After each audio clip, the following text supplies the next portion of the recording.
Bismillah walhamdulillah wa salatu wa salam ala rasulillah. Assalamu alaikum wa rahmatullahi ta'ala wa barakatuh. Que la paix d'Allah soit sur vous tous et que la paix d'Allah et sa miséricorde soit sur notre prophète Mohammed sallallahu alayhi wa sallam.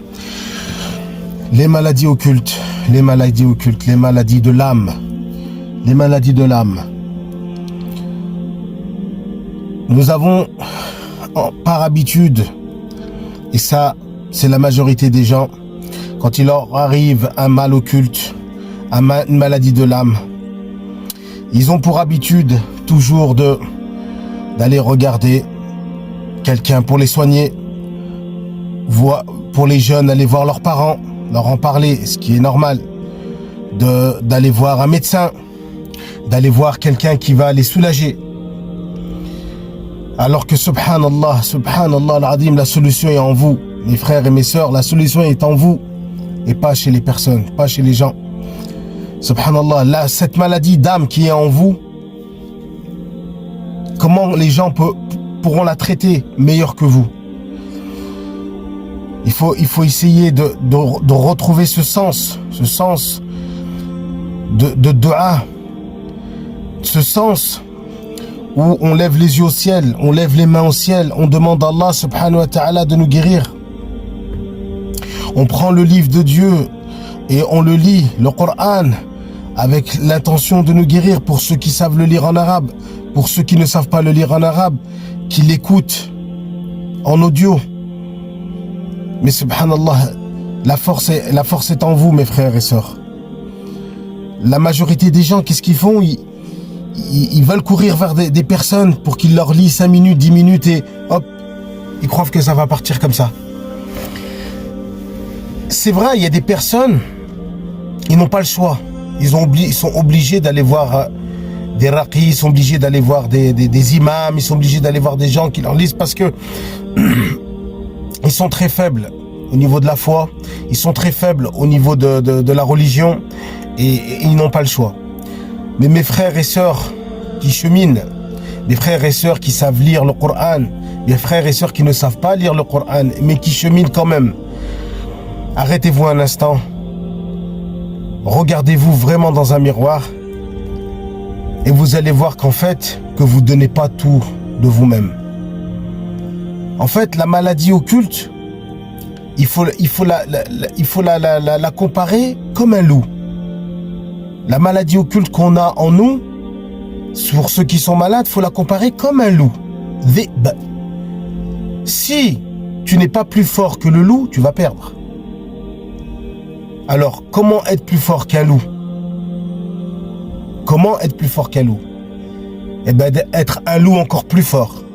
Mais nous, on parle en termes de iman, de foi, en termes d'invocation, de dua, de prière de nuit, qiyam al-lil, d'écoute de Coran, répétition, d'écoute de ruqya, répétition, de lecture à répétition.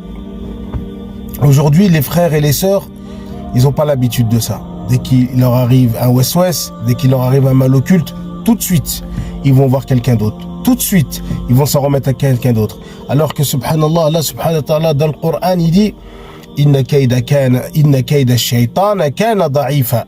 Certes, la ruse du diable est très faible. Elle est faible. Donc, si la ruse du diable est faible, mais elle te gagne, c'est que tu es encore plus faible. Elle est faible, la ruse du diable, pour les forts. Et les forts, c'est pas les forts avec les biscottos, là. On parle pas de ceux qui ont des muscles. On parle de ceux qui ont un iman, une foi forte. Une foi inébranlable. Une foi qui a confiance en Allah subhanahu wa ta'ala, qui sait que c'est lui qui donne la guérison, qui sait que c'est lui qui donne la richesse, qui sait que c'est lui qui donne la maladie, qui sait que c'est lui qui donne la victoire. Celui-là, Allah subhanahu wa ta'ala va le sauver. Et il va trouver la ruse du diable très faible.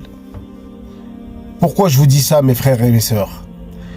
Pour pas perdre votre temps, subhanallah, car vous pouvez vous traiter tout seul. Pour ceux qui ne peuvent pas, ils consultent, ma'alish. Mais il faut aller voir une personne qui va vous pousser à traiter tout seul. Hein? Pas, voilà, 5 minutes, 10 minutes et reviens me voir dans le mois prochain. Non, Quelqu'un qui vous pousse à vous traiter de vos propres ailes. C'est ça l'objectif d'un raqi normalement. Voilà. Donc, je vais vous donner un exemple. Shaitan, il va nous pousser, il pousse les gens. Fait le munkar et dans la perversité. Il va pousser les gens à faire du fahish, c'est-à-dire tout ce qui est turpitude. Est-ce que vous avez besoin des gens? Est-ce que vous avez besoin des gens pour que vous vous écartez, par exemple, pour vous écarter de ces turpitudes, pour ces waswas, contre par exemple la fornication, par exemple pour baisser le regard? Vous avez besoin des gens qui vous aident? Non, parce que ça c'est ruhiyya. Ruhiyya, ça veut dire c'est dans l'âme, c'est en vous. Si vous faites pas l'effort, vous y arriverez jamais. Jamais vous y arriverez à esquiver les waswas de shaitan. C'est la même chose avec la maladie occulte. C'est pareil. Si vous cherchez toujours à droite, à gauche, vous regardez les membres de votre famille, vous regardez des raqis qui vont vous aider, vous allez perdre beaucoup de votre temps. Beaucoup, beaucoup, beaucoup. Donc moi je vous conseille d'être fort, d'avoir une grosse volonté, de vous énerver. Oui, le mot il est comme ça. Il faut vous énerver pour guérir contre cette maladie. Il faut donner tout ce que vous avez. Les prières de nuit, les invocations, les jeûnes surérogatoires, les du'as, et répétez les ruqya, répétez dans les oreilles les ruqya, répétez. Pour ceux qui savent lire, c'est le meilleur, c'est de lire. C'est le meilleur, c'est de lire le Coran avec la niya de guérison. D'accord? Les gens, ils perdent leur temps sur les réseaux sociaux. Ils perdent beaucoup leur temps. Ah oui, j'ai été voir ce raqi. Ah, il est pas bon. Ah oui, j'ai été voir cet imam. Il fait n'importe quoi. Ah oui, non. Et alors que lui ne fait rien. Il attend que ça vienne des autres. Il attend que ça vienne de l'imam, du raqi, la guérison. Mais la guérison, subhanallah, mes frères et sœurs, elle vient d'Allah. Elle vient d'Allah, subhanahu wa ta'ala. Elle vient de personne d'autre. La richesse, elle vient d'Allah. Elle vient de personne d'autre. Le secours, il vient d'Allah, il vient de personne d'autre, ni de raqi, ni de imam, ni de savant. Ça, c'est des causes. Donc, aujourd'hui, la vidéo d'aujourd'hui, c'est une vidéo un petit peu spéciale qui va pousser mes frères et mes sœurs que j'aime en Allah, subhanahu wa ta'ala, même que si je suis un petit peu dur dans mes propos, mais sachez que je vous aime en Allah, subhanahu wa ta'ala. Je veux votre bien. Faites attention à vous, de rester des dizaines d'années accrochés à des personnes, alors que subhanallah, vous, avec des efforts, avec de la volonté, subhanahu wa ta'ala, avec Allah subhanahu wa ta'ala, vous pouvez faire beaucoup de choses, vous pouvez bouger beaucoup de choses.